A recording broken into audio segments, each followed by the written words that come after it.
Menarik jika kita melihat salah satu tujuan dari pemerintahan Presiden Prabowo Subianto adalah bagaimana kita bisa mewujudkan Pak pertumbuhan ekonomi kita berada di 8% Pak. Tentunya juga kita harus terus mendorong industrialisasi ini ke depannya dapat tetap tumbuh positif begitu ya Pak ya. Bagaimana kita bisa menarik investor juga.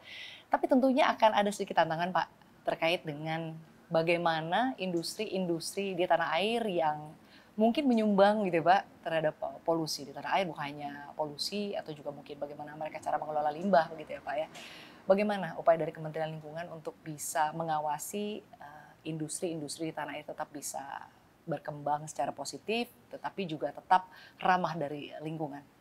Terima kasih Bu, bahwa secara regulasi sebenarnya setiap izin yang kita berikan, maka kita dimandatkan untuk melakukan pengawasan dan kontrol.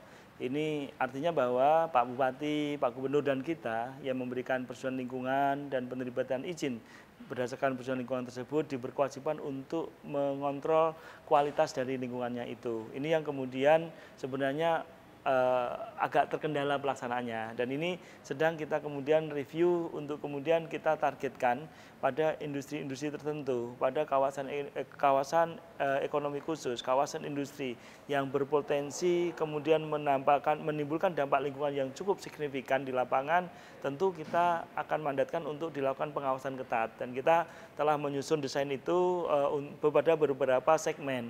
Katakan seperti ada 13 segmen sungai di Jakarta yang harus kita awasi kegiatan pencemaran yang diindikasi berasal dari limbah-limbah industri. Ini salah satunya. Tetapi sebenarnya industri-industri besar yang berorientasi ekspor, mereka secara voluntary telah mendaftarkan diri untuk dinilai oleh kita. Jadi tahun ini ada 4.400 lebih industri yang kita lakukan penilaian atau kita sebut dengan proper penilaian kinerjanya, penilaian kinerjanya. Jadi ada yang berkelas emas, kemudian hijau, biru, hijau, kemudian merah. Jadi ini mereka sangat ingin juga mendapat penilaian dari kita, karena untuk kepentingan publisitas mereka harus menyampaikan kepada publik bahwa mereka sangat concern terhadap lingkungan. Ini didominasi oleh pabrik-pabrik tadi Bu, ada batu bara, ada sawit, ada kemudian pembangkit listrik, semua sedang berlomba-lomba untuk dinilai oleh kita seberapa concernnya mereka di dalam pengelolaan tata lingkungan ini. Jadi itu yang saat ini semakin bertambah. Dulu waktu awal kita mulai baru di angka 100-an perusahaan, sekarang sudah di angka 4.500. Ini salah satu juga upaya kita untuk membranding bahwa industri kita memenuhi kaedah-kaedah lingkungan di dalam menyambut pertumbuhan ekonomi 8%. Tentu di dalam pertumbuhan ekonomi 8%, kompetisi sangat ketat, sehingga figur kalau perusahaan unit itu memperhatikan lingkungan, ini menjadi hal yang kemudian bisa dijual, bisa dikomersialkan, bisa kemudian mendapat dampak positif dari upayanya itu. Lalu terkait dengan izin berinvestasi Pak, ini menarik jika kita membahas mengenai izin berinvestasi ya Pak ya. Karena kalau kita lihat bagaimana agar izin berinvestasi ini mungkin tidak mengalami hambatan, tetapi juga tetap ramah lingkungan ya Pak ya.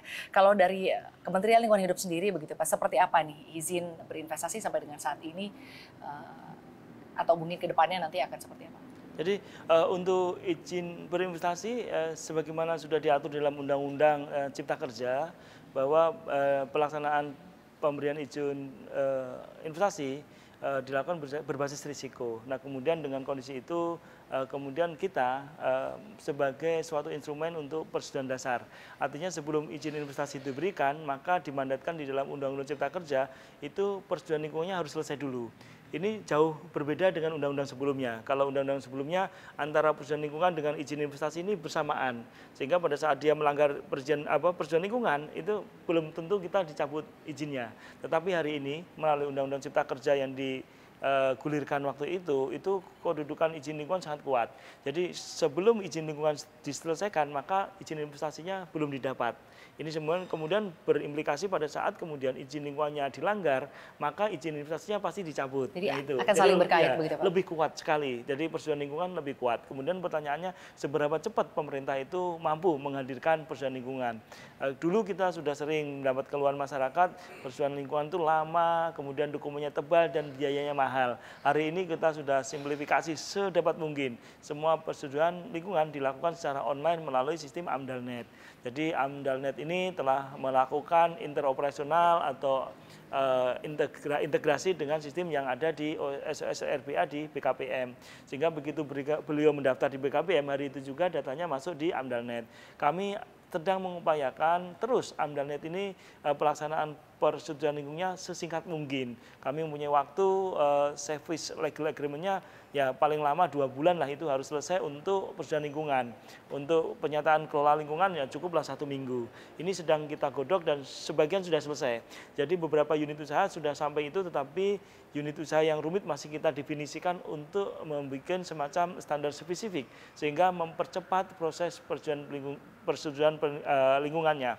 Namun demikian tidak boleh mengurangi substansi dari perlindungan lingkungan yang harus mereka emban. Sehingga kedalaman terkait dengan kajian lingkungan ini sudah kita lakukan menjadi template.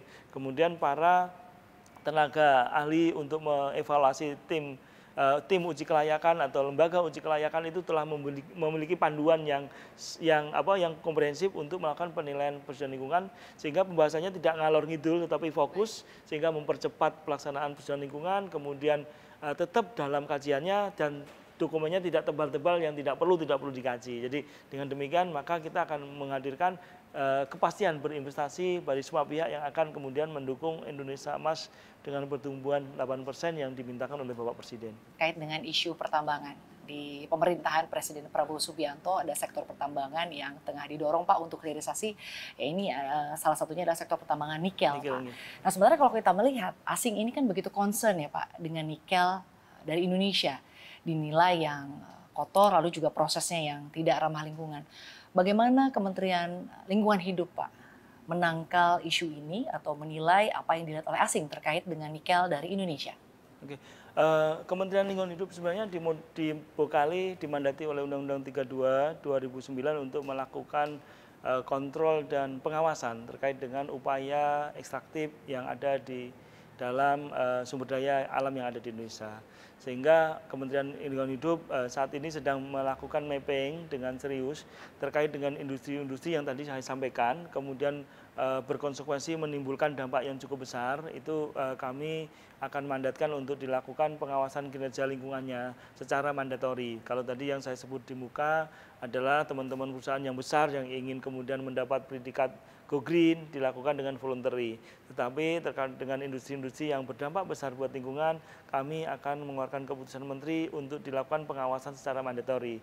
Artinya unsur-unsur yang telah diperjanjikan di dalam persetujuan lingkungan dan pertimbangan teknis tata lingkungan wajib kita awasi ketaatannya. Ini yang saat ini sedang kita susun. Jadi mudah-mudahan dalam waktu yang tidak terlalu lama maka seluruh pelaksanaan industri-industri ataupun kegiatan usaha yang berdampak besar itu berada di dalam pengawasan kita semua. Sehingga dengan demikian kita bisa meyakinkan bahwa pelaksanaan pengelolaannya memang berwawasan lingkungan dan ini ramah terkait dengan lingkungan. Namun demikian juga kami akan mengkonfirmasi kepada para menteri yang terkait dengan pengelolaannya agar kemudian mencermati kembali karena sejatinya norma-norma itu sudah digariskan di dalam regulasinya masing-masing sehingga kita sebenarnya cukup mengingatkan saja, tetapi untuk lebih mengontrol secara komprehensif maka kami akan menerbitkan keputusan menteri pada poin-poin SOS itu untuk kemudian kita lakukan penilaian kinerja lingkungan untuk memastikan bahwa kaidah lingkungan itu terstandar dipenuhinya di lapangan.